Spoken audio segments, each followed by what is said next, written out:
Bismillahirrahmanirrahim. Assalamualaikum warahmatullahi wabarakatuh. Praise be only to Allah SWT and to Muhammad, Prophet, peace be upon him.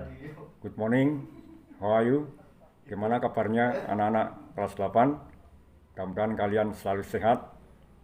Dan Pak Guru memberikan motivasi kepada kalian agar kalian semangat belajar, rajin belajar. Karena hanya anak-anak yang demikian itulah yang insya Allah akan sukses dalam belajarnya maupun hidupnya. Dan buanglah jauh-jauh sifat malas, karena malas itu akan membawa kepada kebodohan. Nah, pada kali ini Pak Guru kembali akan membantu kalian belajar bahasa Inggris, khususnya yang berkaitan dengan grammar atau tata bahasa. Kita akan mempelajari tentang obligation atau keharusan. Ketika kita mendapatkan suatu pekerjaan atau kita harus melakukan sesuatu, maka bagaimana caranya kita mengungkapkannya dalam bahasa Inggris. Untuk itu perhatikanlah penjelasan Pak Guru ini agar kalian bisa memahami apa yang Pak Guru sampaikan.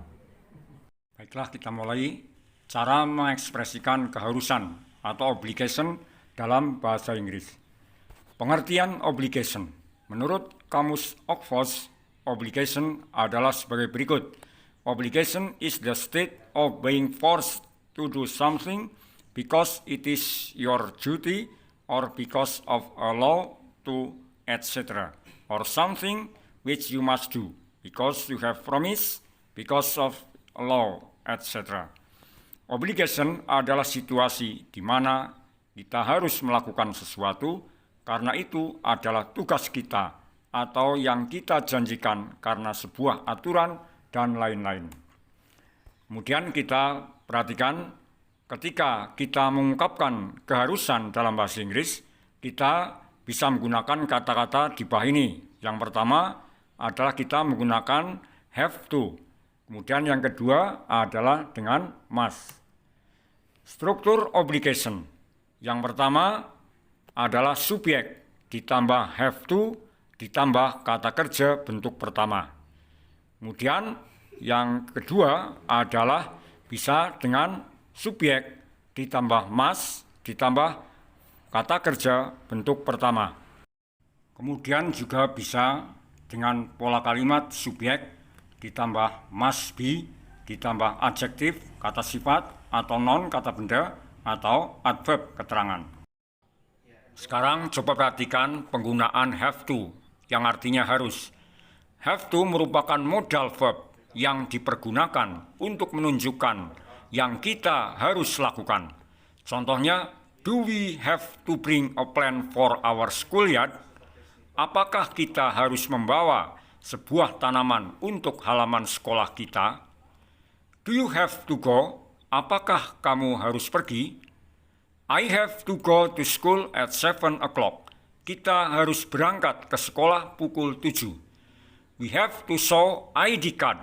Kita harus menunjukkan kartu pengenal kita.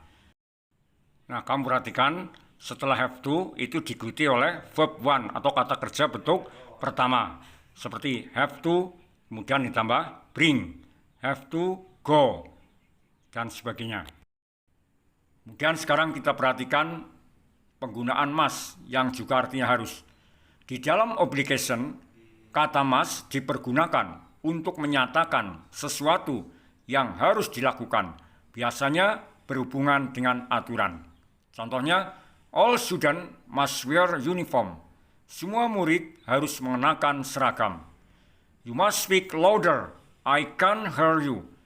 Kamu harus berbicara lebih keras, saya tidak dapat mendengarkanmu. Nah, kamu lihat setelah must itu diikuti oleh kata kerja bentuk pertama. Contohnya setelah must itu ada where. Where itu adalah kata kerja bentuk pertama. Kemudian setelah must itu ada speak. Speak itu adalah kata kerja bentuk pertama. Sekarang perhatikan perbedaan penggunaan must dan have to. Satu, penggunaan kata must.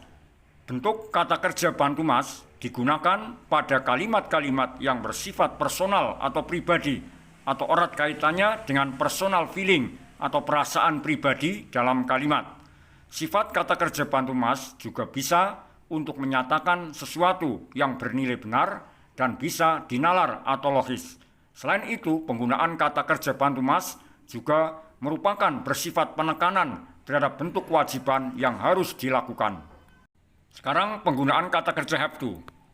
Di atas sudah disampaikan bahwa must dan have to memiliki arti dan fungsi yang sama.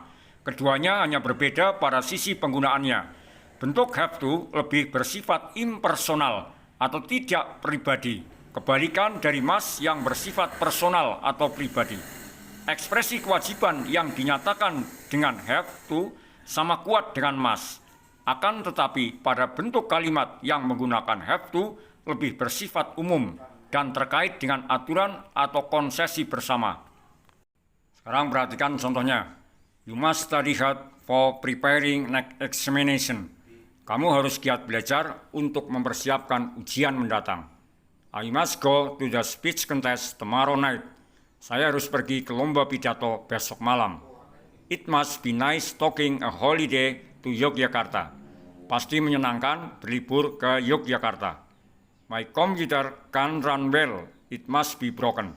Komputer saya tidak bisa bekerja. Pasti sudah rusak. Kemudian coba perhatikan penggunaan have to dalam kalimat bahasa Inggris.